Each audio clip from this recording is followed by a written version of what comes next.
아브라함과 이삭과 야곱에게 주신 언약을 따라 이스라엘 백성들을 애굽 땅 종되었던 집에서 인도해낸 야훼 하나님께서는 이스라엘과 지속적인 언약 교제를 나누기 위해서 한 언약을 세우셨습니다. 그것이 바로 이 십계명입니다. 십계명, 곧 이 율법은 하나님과의 온전한 관계를 바르게 이해하도록 인도하는 몽학 선생이 되어지는 것이고, 이스라엘의 하나님 야훼의 성품을 알게 하는 표준이 되고, 또한 그들을 구원하는 은혜의 방편이 되는 것입니다. 하나님께서는 이 십계명의 첫 번째, 두 번째 계명을 우리에게 주심을 통해서 이스라엘 하나님 야훼를 알며 또 하나님과의 바른 관계를 유지하는 것, 즉 그분을 바르게 예배하는 것이 무엇인지를 우리에게 알게 해주셨습니다. 그리고 이제 이 세 번째 계명은 하나님을 예배하는 자들이 정당하게 예배하는 태도가 무엇인가를 우리에게 가르쳐 주십니다. 사실 인간이 하나님의 창조하신 모습 그대로 있었다면 우리는 사실 이 구태여 하나님께 대해서 경건한 몸가짐을 가져야 한다는 이 가르침을 받을 필요가 없었을 것입니다. 왜냐하면 우리의 인생 자체가 하나님을 영화롭게 하고 그분을 영원토록 즐거워하는 그 삶을 살아드리도록 창조되었기 때문입니다. 우리에게 모든 좋은 것을 주시는 그 하나님께 우리 영광을 돌리게 되어져 있었고, 또 그의 존엄을 찬양하기 위해서 지으심을 받은 것을 알고 있기 때문입니다. 그러나 인생이 타락했습니다. 타락한 인간은 그와는 정반대의 일만 도모합니다. 하나님을 경멸하고 무시해버리고, 또 어떤 자들은 뻔뻔스럽게 하나님을 모욕하기도 합니다. 많은 사람들이 자신들이 왜 사는지, 어떻게 자신들의 삶이 보존되어지는지 알지 못한 채 살아가고 있습니다. 그러나 여러분, 많은 사람들이 하나님께서 당신의 이름을 부를 수 있도록 허락하신 그 경우 외에 다른 용도로 하나님의 이름을 남용하는 경우들이 참 많다는 것을 우리는 경험합니다. 그리스도인들이 하나님의 이름을 오용하는 것들을 우리가 봅니다.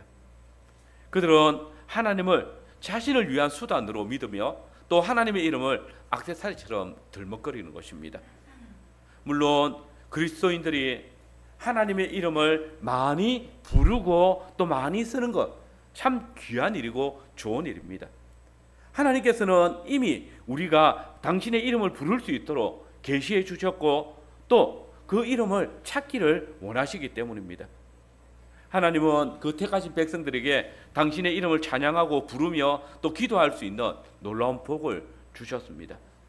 우리가 죄인임에도 불구하고 우리 주 예수 그리스도를 통해서 만유의 주 야훼 하나님의 이름을 부를 수 있는 이 자체가 우리에게는 복이고, 또 우리의 찬양을 받으시기를 기뻐하시는 그 하나님의 이름은 우리의 필요를 간구할 수 있는 그런 청량할 수 없는 놀라운 능력의 이름이기 때문입니다. 그런데 여러분, 사실 우리는 여전히 죄악 가운데 거합니다. 그러므로 우리가 이 하나님의 은혜와 하나님의 사랑의 선물, 곧 하나님의 이름을 잘못 사용할 수 있다는 사실을 늘 생각해야 합니다. 그러므로 오늘 우리가 묵상하는 이 십계명의 제3 번째 계명은 바로 이런 죄를 범하지 않도록 우리에게 경고를 주고 계시고, 어떻게 우리가 하나님의 이름을 바르게 찬양하고 또 숭상할 것인지에 대해서 가르쳐주고 있습니다. 오늘 저는 이 세 번째 계명을 중심으로 성도는 모든 삶에서 하나님의 이름을 존귀케 해야 한다라는 주제로 말씀을 나누겠습니다. 먼저 우리 세 번째 계명이 요구하는 것이 무엇인지를 생각해야 합니다. 그것은 하나님의 이름과 그분의 행하신 일들을 거룩하고 존경스럽게 사용하라는 것입니다. 여러분, 오늘 성도들은 하나님의 이름을 많이 부릅니다. 성경을 읽을 때, 그리고 교회나 집에서 기도할 때, 찬송가를 부를 때에도 우리는 하나님의 이름을 부르게 되어져 있습니다. 또한 성도들은 이야기할 때에도 하나님의 이름을 자주 이야기합니다. 말합니다.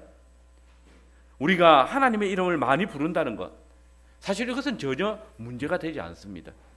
왜냐하면 하나님께서는 당신의 이름은 우리의 구원을 위해서 주신 이름이기 때문입니다.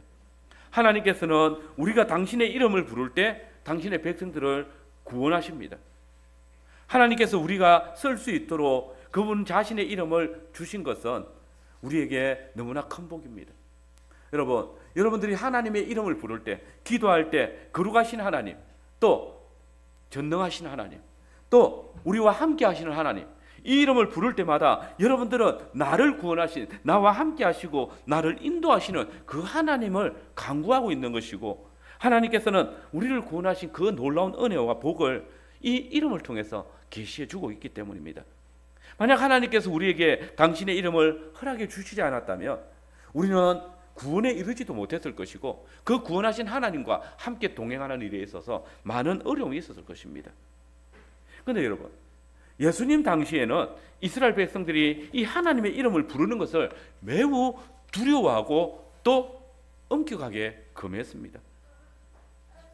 하나님의 이름이 거룩하기 때문에 죄인이 함부로 부를 수 없다는 그런 생각 때문이었습니다. 그래서 AD 5세기경에 유대학자들인 마소로 학자들은 성경을 필사할 때 이 상계명을 지키기 위해서 야훼란, 여호와라는 기록해야 될 그 부분에서는 항상 손을 씻고 기록했고, 또 원어 성경에 모음을 붙일 때도 원래 발음이 야훼인데 여기에 아도나이라는 주라는 그 모음의 그 단어의 그 모음들을 따와 가지고 이 야훼에 붙였습니다. 야훼는 원래 모음이 없습니다. 그러니까 거기에 붙여 가지고 나오는 발음이 뭐냐면 지금 우리가 아는 여호와입니다. 사실 유대인들은 지금도 이 야훼라는 단어가 나올 때에 이를 야훼니 여호와라니 이를 읽지 않고 아도나이라고 읽습니다.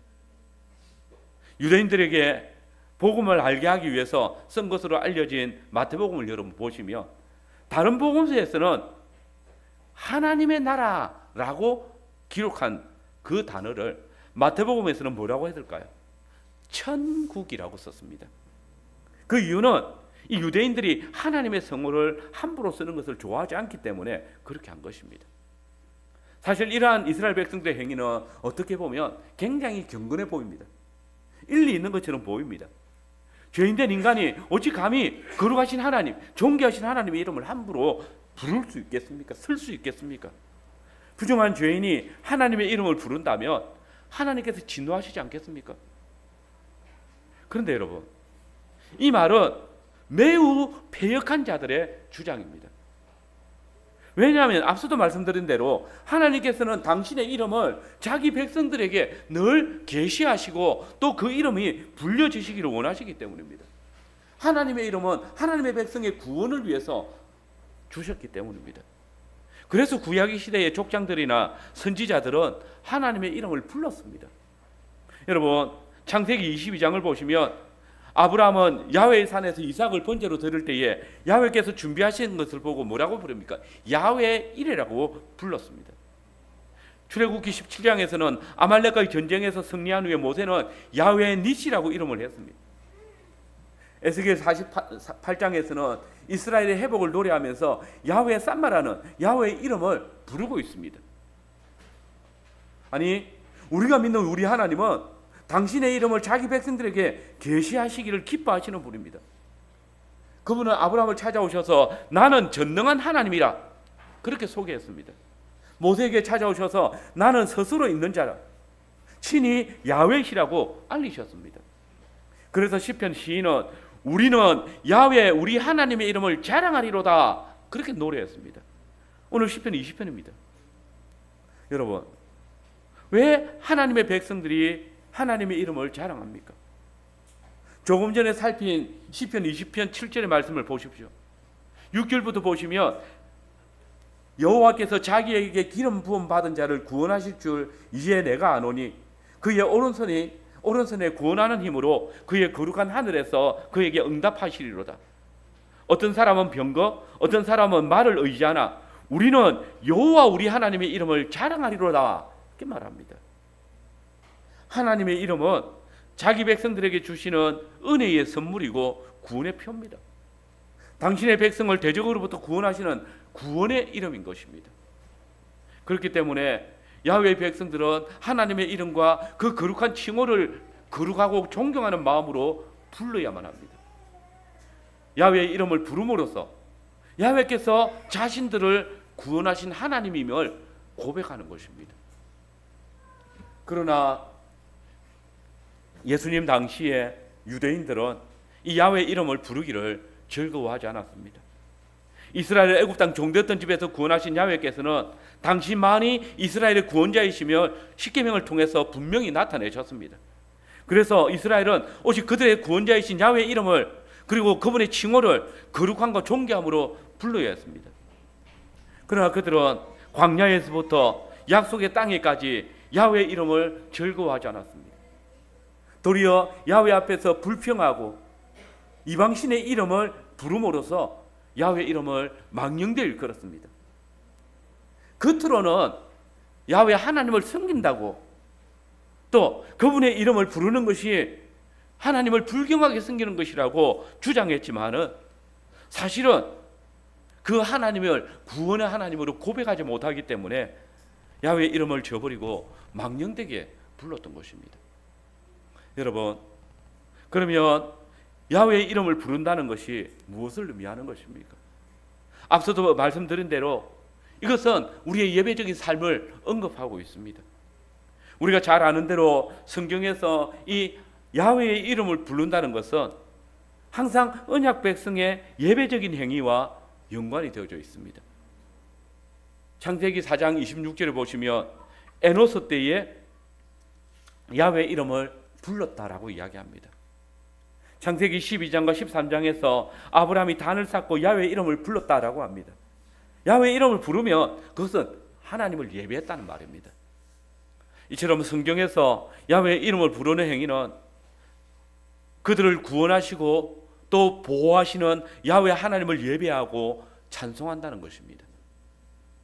이스라엘이 야훼의 이름을 망령되이 일컫지 않고 그들의 구속자이신 하나님만을 존귀함으로 부르며 예배한다면 그분은 스스로 계신 자이신 전능하신 하나님의 이름을 늘 부르고 찬양해야 했습니다. 야훼께서는 당신의 백성들을 통해서 당신의 이름이 찬송 받으시기를 원하시는 분이십니다. 하나님께서는 당신이 친히 구속하신 백성들이 드리는 경배를 기뻐하십니다. 그렇기 때문에 하나님을 십계명을 통해서 오직 당신만을 경배할 것을 요구하시는 것입니다. 제1계명이 뭡니까? 오직 하나님만을 경배할 것을 요구하십니다. 이 계명은 하나님께서 계시하신 방법을 따라 예배할 것을 요구하십니다. 그리고 오늘 3계명, 온전한 마음으로 당신의 이름을 부르며 예배할 것을 요구하시는 것입니다. 망령되이 일컫지 말라라는 것은 그 하나님의 이름을 바르게 고백하라고, 바르게 예배하라고 명하시는 것이지 그 이름을 부르지 말라는 것이 아닌 것입니다. 그러므로 이스라엘은 야훼의 계명을 따라 그들을 애굽 땅 종되었던 집에서 인도하내신 그 하나님을 예배해야 합니다. 이는 단순히 야훼 하나님의 이름을 부르는 것만을 말하는 것이 아닙니다. 오늘 서기문답 제53문을 보십시오. 거기에 보시면 하나님의 이름과 그분의 칭호와 그분의 속성, 그분의 규례와 말씀과 행사를 거룩하고 존경스럽게 사용하라라는 말입니다. 야훼 하나님을 예배할 때에 외형적으로만 제사의 방식을 따라 예배하는 것이 아니라 온 마음과 성품과 뜻을 다해서 하나님을 예배하라고 명하시는 것입니다. 하나님을 예배하기는 하지만 마음 없이 외식적인 그 예배는 참된 예배가 아니라는 것입니다. 이 하나님의 말씀을 알고 있음에도 불구하고 이스라엘은 어땠습니까? 야훼 하나님을 마음으로 예배하지 않았습니다. 우리가 잘 아는 미가 선지자의 시대에 이스라엘은 천천의 수양과 만만의 강수 같은 기름으로 하나님을 예배했습니다. 심지어 자신의 맏아들을 번제물로 드릴까 고민했습니다. 이것이 그들이 하나님을 바르게 예배하는 것입니까? 하나님의 이름을 바르게 찬양하는 것입니까? 하나님께서 그때 뭐라고 말씀하십니까? 그들의 예배를 기뻐하지 않으셨습니다. 왜 그렇습니까? 사람아, 주께서 선한 것이 무엇임을 내게 보이셨나니 하나님께서는 이미 당신이 원하시는 선한 것이 무엇인지, 어떻게 하나님을 예배할 것인지 보이셨음에도 불구하고 그들은 하나님께서 보이신 계시를 무시하고 자기들이 기쁜 방식으로 하나님을 예배했기 때문입니다. 그들의 중심에 하나님을 향한 존경과 사랑이 없었음을 하나님께서는 책망하고 계시는 것입니다. 하나님의 이름을 망령되이 일컫지 말라는 것은 그 하나님의 이름을 부르지 말라는 것이 아니라 바르게 예배하라는 것이고, 그 하나님의 모든 원리를 따라서 예배하라는 것입니다. 그러므로 그들의 결국이 어떻게 되었습니까? 사실 우리가 잘 살피지 않지만 민수기 6장, 미가서 6장 9절 이하의 말씀을 보시면, 6절부터 8절까지 우리가 너무나 잘 아는 말씀이지만 9절 이하의 말씀을 보시면 하나님께서는 너희에게 매가 예비되었다라고 합니다. 그들을 야훼 하나님께서 친히 심판하셔서 그들의 집을 황폐하게 만들고 열매 얻지 못하게 만들고 수치당하게 하실 것이라고 선언하십니다. 하나님의 이름을 경외함 없이 예배하는 자들에게 하나님께서 진노로 갚으신다는 것입니다. 여러분, 하나님은 당신을 예배하는 자들에게 분명하게 말씀하십니다. 순종이 제사보다 낫고 듣는 것이 수양의 기름보다 나으니 이는 거역하는 것은 점치는 죄와 같고 완고한 것은 사신 우상에게 절하는 죄와 같습니다. 이스라엘은 온전한 마음으로 하나님께서 계시하신 그 원리를 따라 하나님을 예배하고 하나님의 이름을 불러야 하는 것입니다. 이스라엘을 애굽 땅 종되었던 집에서 구원하신 야훼 하나님의 이름을 마음과 성품과 힘을 다해서 불러야 합니다. 그들의 구속자를 사랑함으로 그 이름을 불러야 했습니다. 그리야 할 때에 야훼께서는 당신의 백성의 예배를 기뻐하시고 그들이 드리는 제사를 즐거워하십니다. 그때 야훼께서는 이스라엘의 구원자로서 그들을 지키시고 보호하시며 인도하시는 것입니다. 동일하게 오늘 교회 또한 온전한 마음과 존경함으로 하나님의 이름을 불러야 합니다. 하나님께서는 오늘 교회를 구원하시면서 우리에게 구원의 이름을 허락해 주셨습니다. 사도들은 이 이름을 예수 그리스도시다라고 증거하고 있습니다. 사도행전 3장 이하의 말씀을 보시면 베드로와 요한이 성전 미문에서 구걸하던 안전뱅이를 낫게 한 후에 사람들이 솔로몬 행각에 모였을 때에 백성들을 향해서 말하기를 오늘 이 사람이 나은 것은 우리의 경건이 아니라 우리의 능력이 아니라 너희가 십자가에 넣어준 그리스도로 말미암은 것이다 라고 선포했습니다. 그렇습니다. 이 그리스도는 이스라엘 조상 하나님께서 조상들에게 약속하신 분이시고 모세가 자기 뒤에 오실 분이라고 선언했던 분이시고 사무엘 이후로 오는 모든 선지자들이 말한 이스라엘의 구원자이십니다. 사도들은 너희가 십자가에 죽인 이 예수는 우리의 구속자의 이름이다 라고 선포하고 있는 것입니다. 뿐만 아니라 사도들은 공회 앞에서 예수 그리스도 외에 다른 이로서는 구원을 얻을 수 없나니 천하 인간에게 구원을 얻을 만한 다른 이름을 우리에게 주신 일이 없다라고 분명하게 증거했습니다. 우리 주 예수 그리스도 그분의 이름만이 우리의 유일한 구원이십니다. 하나님께서는 이 이름을 통하여서 당신의 구원을 드러내시고 우리로 하나님의 구원의 영광을 누리게 하십니다. 여러분, 오늘 우리에게 주신 구속자의 이름은 오직 예수 그리스도이십니다. 그리스도는 십자가의 죽으심과 부활로서 사단의 머리를 깨뜨리시고 우리를 죄와 사망의 권세에서 구원해 주셨습니다. 오늘 우리는 부활로서 사단의 머리를 깨뜨리신 하나님이신 그리스도의 이름과 그분의 행하신 일들을 고백함으로써 구원을 얻었습니다. 예수 그리스도께서 죄와 사망의 권세를 이기신 구속주이심을 고백함으로써 우리는 영생을 얻게 되었습니다. 여러분 기억하십시오. 그 누구도 예수님을 주와 그리스도로 고백하지 않는 자는 결코 구원을 얻을 수 없습니다. 그러므로 우리는 하나님께서 주시는 이 은혜의 이름, 예수는 우리의 주와 그리스도시라는 이 고백으로 하나님의 구속을 누려야 합니다. 주께서 주신 이 구원의 이름을 부름으로써 주의 은혜를 찬송해야 합니다. 여러분, 하나님께서 당신의 이름을 우리에게 주신 것은 놀라운 구원의 은혜의 표입니다. 우리가 하나님의 이름을 일컬을 수 있는 것은 하나님께서 우리에게 베푸신 선물입니다. 오직 구원받은 자만이 이 하나님의 이름을 부를 수 있고 또 그 이름을 통해서 고백되어지는 놀라운 구원의 은혜를 누릴 수 있습니다. 죄인된 인간은 하나님의 이름을 부를 수 없는 자들입니다.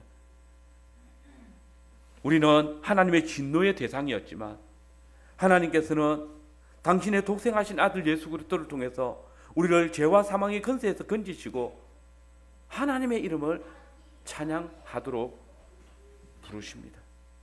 오늘 우리 주 예수 그리스도의 구속의 은혜를 기뻐하며 그분의 이름을 부르는 우리가 하나님의 놀라우신 은혜와 또 복을 받은 자들입니다. 이제 하나님의 이름을 존경함과 사랑함으로 불러야 하겠습니다.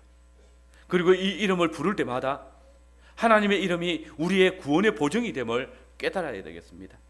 주의 이름을 부를 때마다 우리 주 예수 그리스도께서 우리의 구원을 위해서 행하신 그 구속의 사역들을 기억해야 되겠습니다. 동시에 이 구원의 이름을 기억하며 날마다 감사와 찬송을 우리의 구원자에게 돌려야 할 것입니다. 그것이 오늘 우리를 죄와 사망의 근세로부터 구원하신 우리 하나님을 향한 우리의 본분입니다. 두 번째로 이 망령되이 일컫는다는 말은 무엇을 의미합니까? 본문에서 너는 너희 하나님 야훼의 이름을 망령되이 일컫지 말라라고 했습니다. 이때 이 망령되이라는 말은 거짓되게 또는 속되게, 오늘 우리 시편 찬송에서는 헛되게 이렇게 번역을 했습니다. 즉 야훼의 이름을 거짓되이 사용하지 말라는 것입니다. 야훼의 이름을 부를 때 속되게 부르지 말라는 것입니다. 야훼 하나님의 이름을 헛되게 만들지 말라는 것입니다. 그러므로 하나님께서는 레위기 19장 12절에서 너희는 내 이름으로 거짓 맹세함으로 내 하나님의 이름을 욕되게 하지 말라라고 했습니다. 오늘 교리문답 55문답의 답을 우리 같이 한번 읽어보겠습니다. 서기로문답 55문답의 답입니다. 같이 읽겠습니다. 제3계명에 금하는 것은 하나님이 자기를 무엇이든지 속되게 하거나 잘못 사용하지 말라라는 것입니다. 이 명령은 사람이 하나님께서 자기를 나타내시기 위해서 사용하신, 하나님의 구원을 드러내시기 위해서 우리에게 계시하신 그분의 이름을, 그분을 경외함 없이 함부로 사용하는 것은 잘못된 것이라는 말입니다. 하나님의 이름을 망령되이, 속되게 또는 함부로 사용하는 것이 무엇입니까? 우리가 함께 읽었던 열왕기상 22장을 보십시오. 거기 보면 이스라엘 왕 아합과 유다 왕 여호사밧이 아람 왕의 수중에 넘어가 있는 이 길앗 라못을 정복하기를 원했습니다. 이때 유다 왕 여호사밧이 우리가 가기 전에 하나님의 뜻이 무엇인지 묻자라면서 선지자를 부르라고 합니다. 그때 아합은 400명의 선지자를 불러 모았습니다. 그리고 그들에게 우리가 출전하랴 말랴, 하나님께서 이 길앗 라못을 우리의 손에 붙이셨느냐, 그것을 물었습니다. 그때 이 400명의 선지자들이 한결같이 말합니다. 올라가소서 야훼께서 그 성을 왕의 손에 붙이시리다. 여러분, 그러면 이들이 선지자이기에 야훼 하나님의 이름을 바르게 사용하여 말했습니까? 그렇지 않습니다. 우리는 이들이 하나님의 이름으로 말했지만은 하나님의 뜻을 전혀 묻지도 않고 알지도 못하면서 답한 것을 알고 있습니다. 이 선지자들은 하나님의 뜻을 묻지 않았음에도 왕이 요구하는 대답을 하나님의 말씀이라고 했습니다. 아합은 하나님의 뜻이 아닌 승리를 강구하면서 선지자들에게 물었습니다. 그리고 선지자들은 이 권력자의 비유를 맞추어서 왕이 전쟁에 나간다면 승리하는 것이 하나님의 뜻이라고 하나님의 이름을 망령되이 속되게 사용하였고, 거짓 증거를 했습니다. 이것이 바로 이 세 번째 계명을 범하는 것입니다. 이들이 하나님의 이름을 망령되이 일컬었다는 증거는 바로 이어서 나타났습니다. 유다왕 여호사밧은 아왕에게 이 400명 선지자 외에 또 다른 선지자는 없습니까? 라고 요구했고, 이로 인해서 다른 선지자 곧 미가야가 왕들 앞에 나왔습니다. 그는 이스라엘 왕의 질문에 이렇게 답합니다. 우리가 읽지 않았지만 22장 17절 말씀을 보십시오. 거기 보면 미가야는 내가 보니 온 이스라엘이 목자 없는 양같이 산에서 흩어졌는데 여호와의 말씀이 이 무리에게 주인이 없으니 각각 평안히 자기의 집으로 돌아갈 것이냐라고 했답니다.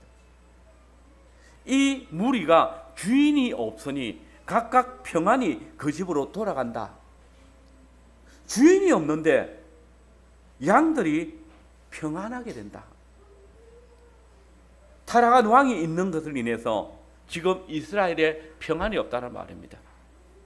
아합 왕의 죽음과 이스라엘의 패배를 예언한 것입니다. 이것은 분명히 이스라엘 왕에게는 듣기 싫은 말이지만 이것이 하나님의 뜻이기 때문에 미가야는 그대로 말할 수밖에 없었습니다. 그러나 400명의 선지자는 왕의 마음에 드는 말을 하기 위해서 하나님의 이름을 망령되이 일컬었던 것입니다. 우리는 또한 예배 중에도 이 계명을 범하게 된다는 사실을 알아야 합니다. 곧 거짓된 예배를 드릴 때 우리는 이 세 번째 계명을 범하게 됩니다. 여기 이 거짓된 예배라고 하니까 뭐 우리가 우상에게 절하는 다른 신에게 예배하는 것으로 생각하지만 그렇지 않습니다. 성경은 다른 신에게 예배할 때뿐만 아니라 하나님을 예배할 때도 하나님께서 계시하신 방법과 다른 방법으로 예배하는 것을 거짓 예배라고, 망령된 예배라고 일컫습니다. 가령 레위기 10장에 아론의 두 아들 나답과 아비후가 하나님께서 명하시지 않은 다른 불을 가지고 하나님께 나아갈 때에 하나님께서는 그들을 불러 태우셨습니다. 이는 그들이 하나님을 예배하기 위해서 나왔지만은 하나님께서 계시하지 않는 다른 방식으로 하나님의 규례를 떠난 예배를 드렸기 때문이라고 말씀하고 있습니다.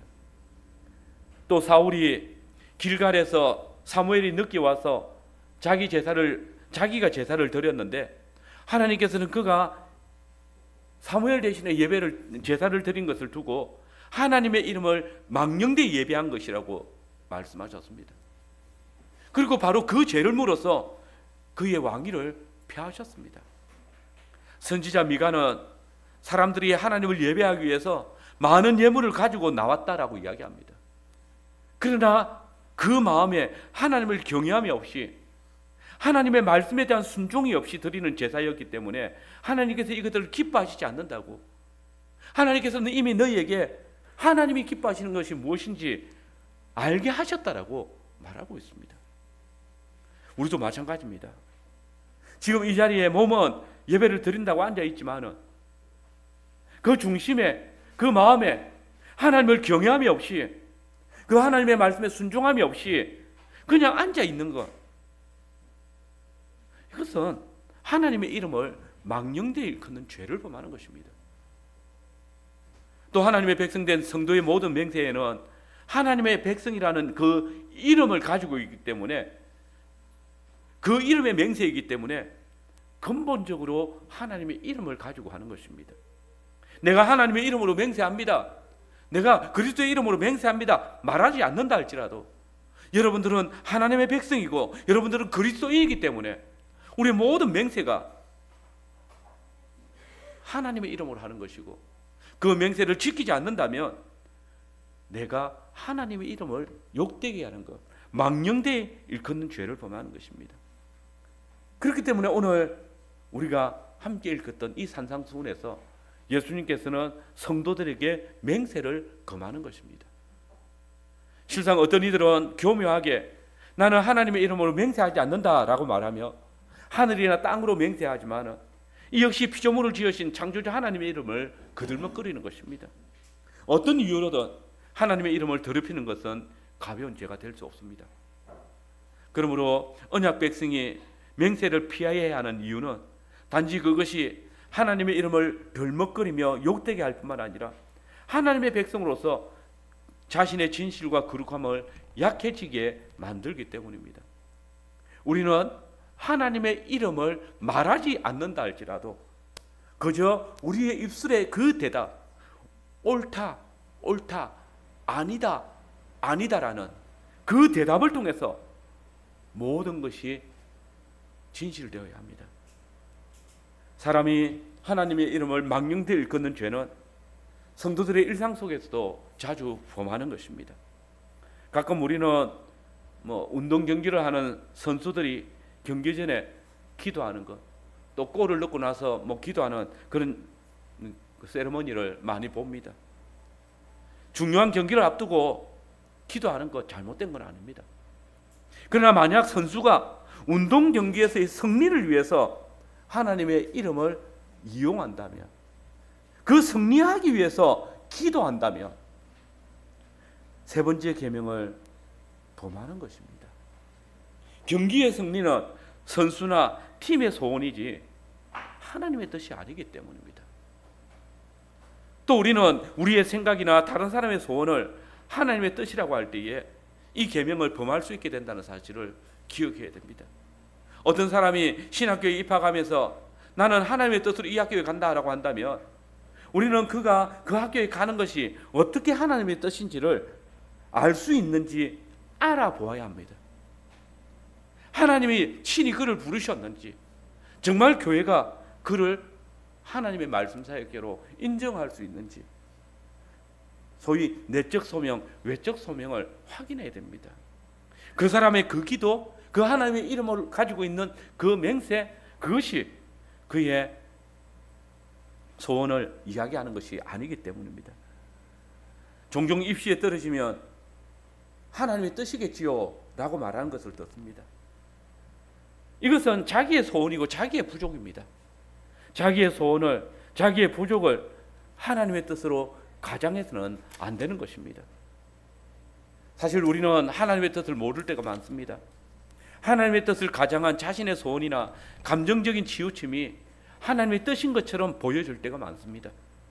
특별히 우리는 전도 집회나 부흥회, 찬양 집회, 수련회 등에 가서 그런 모습들을 자주 접하게 됩니다.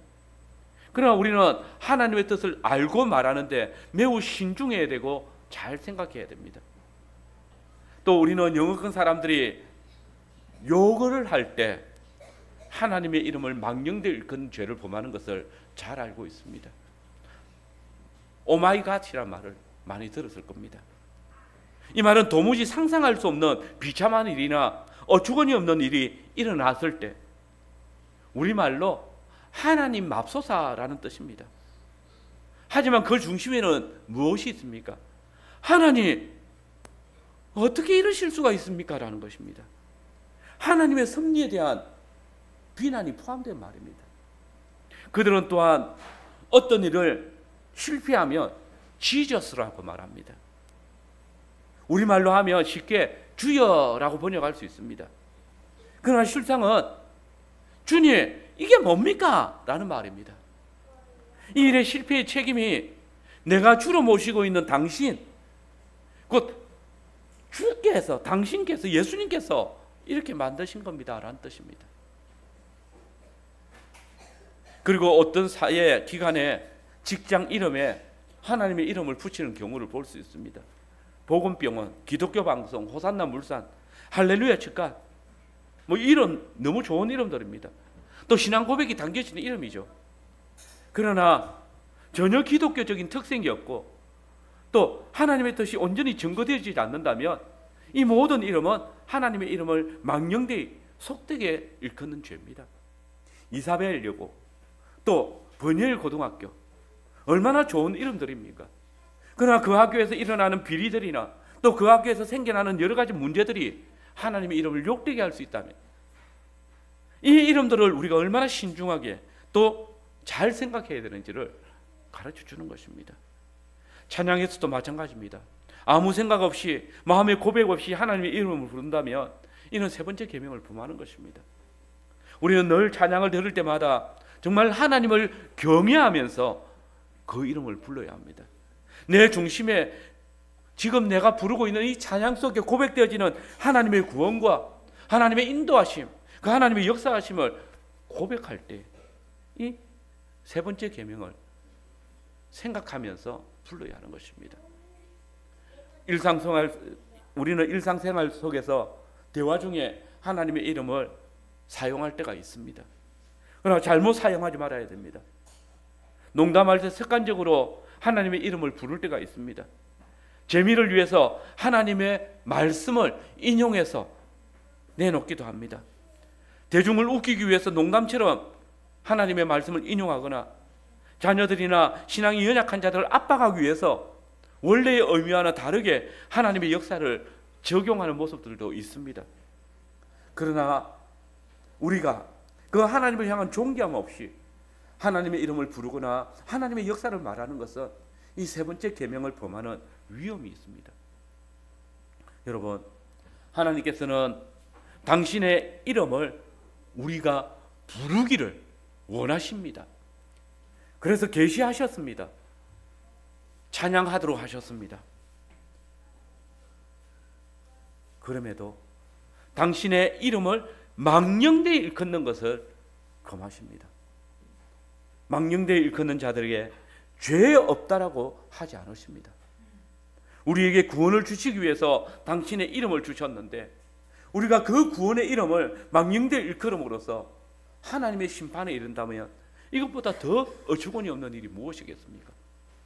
그러므로 성도는 예배 때, 기도할 때, 찬송해서 하나님을 경배하는 일에 있어서 또 하나님의 말씀을 이해하고 해석함에 있어서 일상생활 속에서 신앙을 지키고 사회생활을 경영해 나가는 데 있어서 하나님의 이름을 허망하게, 헛되게, 속되게 함부로 말해서는 안 될 것입니다. 그리고 하나님께서 자기를 나타내시는 것을 잘못 사용하지 말아야 한다는 명령도 기억해야 합니다. 하나님의 뜻을 알면서 침묵을 지키는 일, 이것이 세 번째 계명을 범한다는 사실을 기억하십시오. 하나님께서 당신의 뜻을 나타내셨는데 하나님의 뜻이 무엇인지 알게 하셨는데 그것에 침묵하는 것, 하나님의 이름을 망령되이 일컫는 것입니다. 물론 여기에는 질서가 필요하겠지만 사람들이 좋아하지 않으니까, 싫어하는 말이니까 침묵한다고 올바르지 않은 것입니다. 열왕기상 22장의 미가야의 예는 분명히 그 왕이나 민족들에게 좋지 못한 말입니다. 그러나 이것이 하나님의 뜻임이 알기 때문에 미가야는 자기의 생명을 걸고 왕이 또 모든 백성이 싫어하는 말이지만 말해야 했습니다. 예레미야가 유다를 향하여서 바벨론에 항복하는 것이 우리의 살 길이다 말하는 것, 왕도 싫어하고 다른 직분자들도 다 싫어하고 다른 선지자들도 이 말을 하는 것을 싫어하지만은 그것이 하나님의 뜻이기 때문에 선포하는 것, 이게 하나님의 부르심을 입은 종의 온전한 모습입니다. 그가 만약 하나님의 뜻을 알고 있지만은 왕이나 동료 선지자들 그리고 백성들에게 배척당하는 것을 싫어해서 그 사람들이 듣는 걸 싫어하기 때문에 선포하지 않는다면 그는 야훼 하나님의 이름을 망령되이 일컫는 것입니다. 하나님의 이름으로 세움받은 그 직분을 멸시하는 것이고 결국은 그를 세우신 하나님의 이름을 욕되게 하는 것입니다. 여러분, 야훼 하나님을 경외하는 것이 지식의 근본이고 거룩하신 자를 아는 것이 명철입니다. 성도가 하나님을 아는 지식에 자라감에 있어서 멈춘다면 우리는 언제나 하나님을 경외하며 섬기는 길에서 떨어질 위험이 있습니다. 하나님의 이름, 곧 하나님을 잘못 아는 죄에 빠질 수 있다는 것입니다. 오늘 우리 교회가 하나님을 바르게 알고 그 하나님을 아는 지식이 많아지기를 바랍니다. 그러기 위해서 우리에게 계시하신 그 하나님의 이름을 바르게 아는 것, 우리가 믿는 우리 하나님이 어떤 분이신지를 바르게 아는 것이 무엇보다 중요합니다. 이것이 교회가 나아갈 길이고 하나님께서 우리에게 원하시는 예배의 삶입니다. 마지막으로 세 번째 계명이 주는 약속이 있습니다. 성도는 하나님의 이름을 높이며 영화롭게 하기 위해서 지음을 받은 자들입니다. 예배를 통해서 하나님의 이름을 경배하고 높일 뿐만 아니라 삶과 입술을 통해서도 하나님의 이름을 그렇게 여김을 받도록 해야 할 것입니다. 만일 야훼 하나님의 이름을 경외하지 않고 망령되이, 헛되이, 거짓되이 부르고 섬긴다면 이는 죄가 될 것입니다. 그러므로 주님은 이 계명에 따르는 약속을 주셨습니다. 경고이기도 합니다. 그러나 믿는 우리에게는 축복의 선포입니다. 너는 너의 하나님 여호와의 이름을 망령되이 일컫지 말라. 그러면서 이런 약속을 더 붙입니다. 여호와는 그의 이름을 망령되게 부르는 자를 죄 없다 하지 아니하리라. 그리고 우리 교리문답을 이것을 이렇게 답합니다.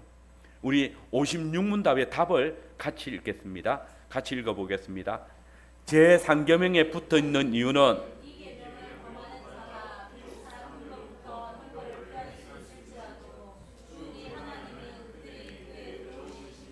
피하지 못하게 하신다는 것입니다. 여러분 기억하십시오. 우리 주님은 당신의 이름을 망령되이 일컫는 자를 절대 죄 없다라고 하지 않으십니다. 그리고 그 죄는 결국 하나님의 의로우신 심판을 피하지 못할 것입니다. 여러분 이 주님의 경고를 귀 기울이시길 바랍니다. 때로 우리가 하나님의 이름을 존귀하게 할 때에 어떤 사람들은 좋아하지 않습니다. 열왕기상 22장의 미가야는 하나님의 이름을 존귀히 여기다가 옥에 갇힘을 당했고 많은 선지자들도 하나님의 이름을 온전케 하다가 죽임을 당하기도 했습니다. 예수님께서는 하나님의 뜻을 드러내실 때에 바리새인들과 서기관들과 대제사장들에게 참남죄로 고발당하셨습니다. 우리 교회 역사가 이를 또한 보여줍니다. 하나님의 이름을 망령되이 일컬으면서 하나님과 일본 신사를 함께 숭배하던 자들이 하나님의 이름을 경외하며 오직 그분만을 섬기기를 원하는 자들을 미워해서 교회 밖으로 추방했습니다.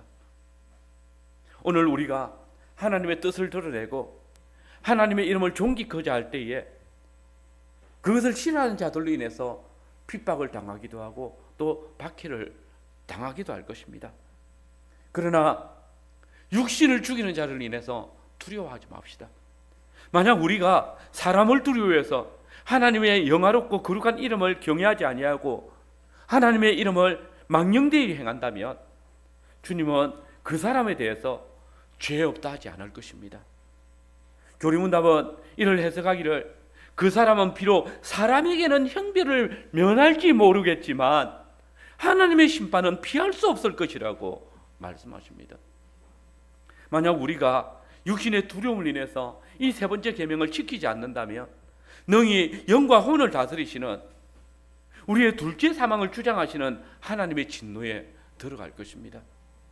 그는 그리스도의 몸된 언약 공동체를 파괴하는 것이고 그의 생명 역시 파괴하는 것이 될 것입니다.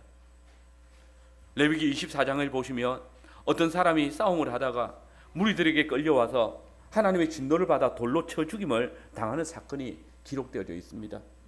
그런데 이 돌로 쳐 죽임을 당한 사람이 지은 죄가 무엇입니까? 레위기 24장 10절 11절 말씀에 보면 아버지는 애굽인이고 어머니는 단 지파의 여인인 한 사람이 어떤 사람과 싸움을 붙었는데 싸우던 중에 야훼 하나님의 이름을 회방하며 저주했다라는 이유로 죽임을 당했습니다. 여기서 주목할 것은 이 사람의 죄입니다. 이 사람의 죄는 다른 형제와 시비가 붙었다가 그가 싸우다가 다른 사람을 쳐 죽였기 때문에 또는 심히 때렸기 때문이 아닙니다.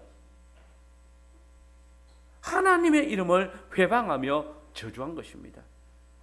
이 때문에 하나님의 심판을 받은 것입니다. 아버지가 애굽인이니까 야훼 하나님의 이름을 잘못 알 수 있지 않습니까? 정상 참작해 줄 수 있지 않습니까? 그러나 보십시오. 이스라엘이 출애굽할 때에 그 애굽인도 야훼 하나님의 애굽에서 행하셨던 일을 보았고, 그렇기 때문에 하나님의 약속을 믿고 아내를 따라 자식들과 함께 출애굽한 것 아닙니까? 그러므로 이 애굽인과 단 지파의 아내 사이에 태어난 사람도 하나님의 이름을 그 구원의 하나님으로 믿었기 때문에 출애굽한 것입니다. 그는 야훼 하나님의 이름을 알았지만, 구원의 하나님으로 고백했지만, 이제 그 이름을 조롱거리가 되게 만들었던 것입니다. 왜 야훼 이름이 이런 취급을 당해야 하는 것입니까? 그러기에 주님은 당신의 이름을 조롱거리로 사용한 망령되이 걷는 자에게 죽음의 형벌을 내리신다고 말씀하신 것입니다. 특별히 그를 돌로 쳐 죽이라고 명하였습니다. 전에도 말씀드렸지만 이 돌로 쳐 죽이는 형벌은 오직 영육간의 간음죄에 대한 징계입니다. 결국 레위기 24장의 이 사람의 죄는 실제로 우상 숭배에 해당되는 죄입니다. 그러므로 레위기 24장 16절을 보면 하나님께서 이렇게 선언하십니다. 여호와의 이름을 회방하면 그는 반드시 죽일지니 온 회중이 돌로 그를 칠 것이라. 외국인이든지 본토인이든지 여호와의 이름을 회방하면 그를 죽일지니라. 성도 여러분, 우리 주 예수 그리스도께서 왜 십자가에 죽으셨습니까? 유대인들과 종교 지도자들은 예수님의 제목을 참남죄를 범하였다 해서 십자가에 못 박아 죽였습니다. 참남죄. 하나님의 독생하신 아들께서 당신의 아버지를 나의 아버지라 불렀다고, 그들은 야훼 하나님의 이름을 망령되이 일컬었다 해서 죄 없다 하지 않겠다며 예수님을 정죄하고 죽였습니다.